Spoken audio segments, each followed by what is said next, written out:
अस्सलाम फ्रेंड्स, मैं ज़ुबैर खान आपके साथ हाजिर हूँ आपके अपने चैनल फीफी एफएक्स में। मैं आज हाजिर हूँ गोल्ड की वीकली फोरकास्ट के साथ कि अगले वीक के अंदर गोल्ड क्या क्या कर सकता है, क्या क्या नहीं कर सकता। लेकिन वीकली फोरकास्ट में जाने से पहले मैं यही कहूँगा, जो फ्रेंड्स मेरे चैनल पर वो नए आ रहे हैं, जो मेरे व्यूवर्स नए आ रहे हैं, सबको अस्सलाम वालेकुम। और सबको इस चीज़ की रिक्वेस्ट की जाती है स्टार्टिंग में कि आप अगर न्यू हैं तो चैनल को प्लीज़ लाइक और सब्सक्राइब कर दिया करें, शेयर कर दिया करें। आपके चैनल को लाइक और सब्सक्राइब करने से हमारे चैनल को मोटिवेशन मिलता है कि हम अच्छी से अच्छी वीडियो बना के आपको दे सके। आई होप कि मेरे जो व्यूवर्स हैं मेरी बात पे फॉलो करेंगे। जैसे कि मैं गोल्ड के बारे में आपसे बात करता हूँ रोज़ के रोज़।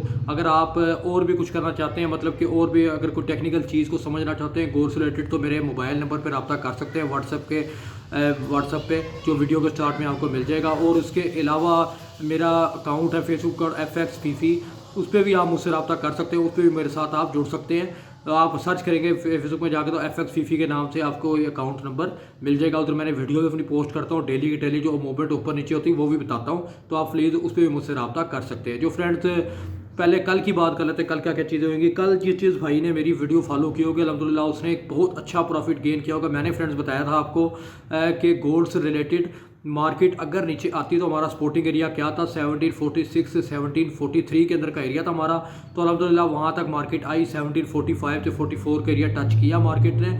वहीं से ऊपर जाके उसने 1756 पे जाके बंद कर दी, मतलब कि इतनी ज़्यादा चली भी नहीं थी। लेकिन एक छोटी रेंज के अंदर से भी गोल्ड के लिए पॉइंट निकालना आसान चीज़ नहीं होती। तो अल्हम्दुलिल्लाह हमने वो पॉइंट निकाले गोल्ड के अंदर से, वो एक अच्छा प्रॉफिट गेन किया होगा जिस भाई ने भी वीडियो देखी होगी। तो तभी आपको कहा जाता है, और सबसे इंपॉर्टेंट बात यह है कि वीडियो को हमेशा एंड तक देखा करें। बेसिक चीज़ें इसमें होती हैं और वीडियो आपके लिए बनाई जाती है, कोई इसमें कोई मंथली चार्जेस नहीं, कोई कुछ नहीं होता। लेकिन हाँ, अगर कोई चीज़ आपको बुरी लगती है तो आप मुझे कमेंट्स भी कर सकते हैं, मैं कमेंट में भी रिप्लाई दूंगा आपको। उसके अलावा जो है व्हाट्सएप पे भी, फेसबुक पे, जहाँ भी आप रब्ता करना चाहते हैं आप मुझसे रब्ता कर सकते हैं। तो फ्रेंड्स ये तो होगी कल की बात। पहले आप जाहिर करेंगे आपके साथ फंडामेंटल डाटे बहुत इंपॉर्टेंट होते हैं, हमेशा टेक्निकल को क्रैश करने की कोशिश करते हैं। तो इस बार वीक जो से अगले वीक में जो से काफ़ी ज़्यादा डाटे टेक्निकल को ख़राब कर सकते हैं, डिस्क्लैप कर सकते हैं। तो उसके लिए जो पहला हम जाते हैं, पहले जो से चार्ट के ऊपर के मार्केट के अंदर, चार्ट के अलावा जो से फॉरेक्स फैक्ट्री पे जाएंगे, वहाँ जाके देखेंगे कि कैसे कैसे डाटे और कैसे कैसे इफेक्ट उसके डाल सकते हैं।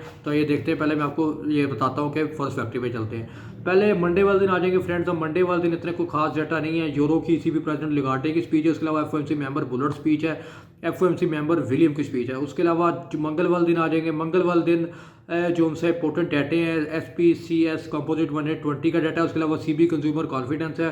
कंज्यूमर कॉन्फिडेंस होता है कि जो प्राइसेस होती हैं उसकी रेंज के बारे में बताया जाता है कि मार्केट की जो प्राइसेस है वो महंगाई से रिलेटेड है, कि कितना ऊपर जा सकती है प्राइस, कितना नीचे आ सकती है। तो ये अगर डाटा बैड आता है तो जैसे गोल्ड की पोजीशन अप साइड पे, और जो दूसरी चीज़ें हैं वो मतलब कि डॉलर इंडेक्स वगैरह बॉन्ड वो नीचे की तरफ आ सकती है। तो उसके अलावा जो सा बुध वाले दिन 30 नवंबर पे आए थे, जो खास डाटे वही आपसे शेयर कर रहा हूँ। उसके अलावा 6:15 बजे ADB non for payment change है, प्रीलियम GDP QQ का डाटा, गुड्स ट्रेड बैलेंस है, प्रीलियम GDP प्रेजेंट नेक्स्ट है। उसके अलावा जो इंपॉर्टेंट डाटा जॉर्ज ओपनिंग है। फिर उसके अलावा रात को 11 बजे फेड चेयरमैन पावल की स्पीच है। मतलब ADB non for employment change के हिसाब से अगर पहले बात करते हैं, अगर तो ये डाटा गुड आता है और जो प्रीलियम GDP QQ है वो बैड आता है, तो मिक्सअप काम हो सकता है। पहले जो सा नॉन फॉर एम्प्लॉयमेंट चेंज का इफेक्ट पड़ेगा, गोल्ड मार्केट नीचे आएगी। उसके अलावा अगर ये GDP ग्रोथ होती है कि मतलब हमने देखना है कि किस फील्ड में कितनी ग्रोथ हो रही है, और जो महंगाई कंट्रोल हो रही है उसके हिसाब से तरक्की कितनी हो रही है, मतलब कितना पैसा कमाया जाता है। GDP ग्रोथ होती है, हर मुल्क की होती है, ग्रोथ की रिपोर्ट आएगी, बड़ी इंपॉर्टेंट होती है, ये भी तकरीबन मंथली होती है। तो प्रीलियम GDP QQ है, इसमें आपने देखना है अगर तो ये ग्रोथ वर्किंग में अगर ये बैड आती है तो पोजीशन बैड साइड पे जाती है, तो इससे गोल्ड के अंदर एक बूस्टअप होगा और डॉलर से नीचे आएगा। उसके अलावा जो सर रात को 11:30 बजे स्पीच है फेड चेयरमैन पावल की। अब ये बड़ी इंपॉर्टेंट स्पीच है, आपने क्या करना फ्रेंड्स, आपने ये चीज़ नोट करनी है फेड चेयरमैन पावल की स्पीच में। अगर तो ये कोई भी ऐसा हिंट देता है कि जो अगली मीटिंग आ रही 14 दिसंबर की, उससे पहले अगर ये कोई हिंट देते हैं ऐसी कि इसके अंदर ये बात करते हैं कि महंगाई जो सी वो कम होगी या 50 बिप्स का इजाफा कर सकते हैं, मतलब कि पेस स्लो डाउन कर सकते हैं, जो कि पहले इन्होंने कहा हुआ है कि कुछ इनके बंदे कह रहे हैं। लेकिन अगर ये कहता है कि कंटिन्यू रहेगा, इंटरेस्ट रेट बढ़ते रहेंगे, मार्च तक बढ़ते रहेंगे, कुछ भी होता रहेगा, तो फिर दोबारा गोल्ड की पोजीशन थोड़ा डाउन साइड को टम्बल कर सकती है, क्योंकि टर्निंग पॉइंट करना अमेरिकन का काम होता है। तो उसके अलावा इस पर आपने लाजमी नजर रखनी है। जुमेरात वाले दिन आए थे, जुमेरात वाले दिन काफ़ी ज़्यादा डाटा है 8 बजे, लेकिन हम सीधा डायरेक्टली आते हैं जो कि data ISM manufacturing PMI manufacturing देखनी है कि किस फील्ड के अंदर कैसी कैसी मैन्युफैक्चरिंग हो रही है, कितनी चीज़ें बनाई जा रही हैं, ये इंपॉर्टेंट डाटा है। उसके अलावा ISM मैन्युफैक्चरिंग प्राइसेस है, वाट टोटल सेल्स है। उसके अलावा आम 6:30 बजे कोर पीसी प्राइस इंडेक्स है, इसके अंदर भी जो इन्फ्लेक्शन से रिलेटेड इसके अंदर डाटे होते हैं। तो इस चीज़ को भी आपने ख्याल करना है, डाटे जो से अगर बैड आता है तो उसके गोल्ड की पोजीशन अप साइड को रिज्यूम कर सकती है। इसके अलावा हम नीचे आ जाते हैं, जुमे वाले दिन डायरेक्टली आते हैं। जुमे वाले दिन डायरेक्टली एवरेज ऑर्ली अर्निंग्स है, non for employment change, employment rate है। एवरेज अर्निंग अर्निंग्स के अंदर हम क्या चीज़ें कर सकते हैं। एवरेज अर्निंग्स अगर तो ये बैड आता है और नॉन फॉर एम्प्लॉयमेंट चेंज जो कि मेन डाटा है वो गुड आता है, और एम्प्लॉयमेंट रेट भी बैड आ जाता है। तो फिर क्या होगा, नॉन फॉर एम्प्लॉयमेंट डाटा अगर गुड आता है तो गोल्ड मार्केट नीचे की जानी पहले आएगी, क्योंकि बड़ा डाटा इंपॉर्टेंट डाटा जो उनसे वो है friends non for employment change. अगर ये गुड आता है तो इससे गोल्ड की मार्केट एकदम नीचे आएगी, लेकिन ज़्यादा नीचे नहीं आएगी। उन्होंने ये देखना है कि लोग अगर ज़्यादा सेलिंग में चलेंगे, फिर ये दो जो डाटे बैड आएंगे उसका इफेक्ट पड़ेगा, गोल्ड मार्केट फिर बूस्ट अप होके ऊपर की जानिब दौड़ सकते हैं। तो आपने ये नहीं देखना कि डाटा बैड गुड आ गया तो आपने टोटल सेलिंग कर देनी, ऐसा कुछ नहीं करना आपने फ्रेंड। ये अगर गुड आता है तो इसका खास इफेक्ट नॉर्मल तो पड़ जाएगा, लेकिन इसका बैड का इफेक्ट अगर पड़ेगा तो गोल्ड मार्केट ऊपर की जानिब भी बहुत तेज़ी में भाग सकती है। तो ये फ्रेंड्स होगी फंडामेंटल डेटों की बात। अब हम बात कर लेते हैं गोल्ड से रिलेटेड कि गोल्ड अगले वीक में क्या क्या कर सकता है, क्या क्या नहीं कर सकता। गोल्ड फ्रेंड्स बंद हुआ है 1756 पे बंद हुआ है। वीकली के अंदर तो फ्रेंड ये पॉजिटिव में बंद हुआ, लेकिन जो डेली है उसमें थोड़ा सा नेगेटिव में बंद हुआ। लेकिन हमने ज़्यादातर वीकली की अभी रिपोर्ट दे रहा तो वीकली के हिसाब से थोड़ा चलना पड़ेगा, और फंडामेंटल डेटों को आपने खास याद रखना है। तो अगर अभी तक आपने फ्रेंड्स वीडियो को लाइक और शेयर नहीं किया तो प्लीज़ लाइक और शेयर कर दें और सब्सक्राइब कर दें चैनल को, ताकि हर आने वाली न्यू वीडियो आपको टोटली जल्दी से जल्दी मिल जाए।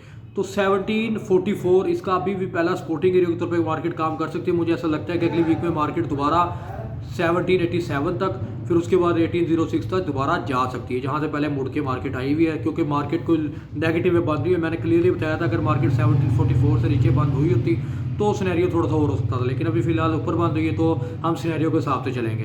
तो सारा जो हिसाब है टेक्निकल हिसाब है। 1744 इसका फर्स्ट सपोर्ट एरिया गोल्ड का, 1735 इसका सेकंड सपोर्ट एरिया, 1726 से 1723 का एरिया थर्ड सपोर्ट एरिया, 1750 इसका फोर्थ सपोर्ट एरिया। अगला सपोर्ट एरिया इसका इंपॉर्टेंट है 1707 से 1704 का एरिया फोर्थ सपोर्ट एरिया, और जो फर्स्ट हमारी बाय सपोर्ट आएगी वो आएगी अराउंड 1697।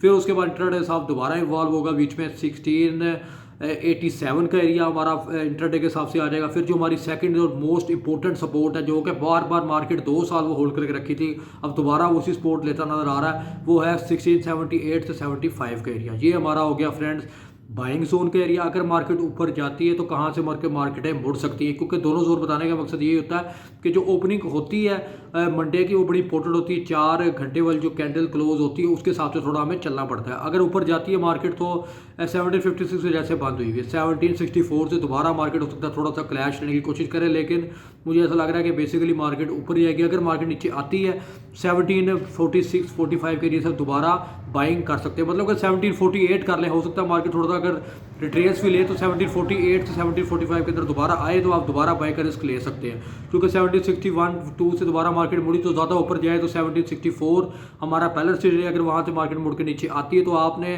रीटेस्ट का इंतज़ार करना है। 76.4 तक जाती है तो 1757-1756 पे दोबारा आती तो आप यहाँ से बाय करके दोबारा ऊपर लेके जा सकते हैं। आपका होप आपको समझ आ गई होगी। तो अगला जो रेसिस्ट एरिया हमारा आएगा मोस्ट इंपॉर्टेंट है 1774 से 1777, जो कि 2 दिन हमारा रेसिस्ट एरिया रहा, लेकिन अनफॉर्चुनेटली ये टच नहीं हुआ। उसके अलावा जो अगला रेसिस्ट एरिया हमारा आएगा फ्रेंड, जो कि मोस्ट इंपॉर्टेंट है 1786-87, जहाँ से मार्केट मुड़ के नीचे आई है।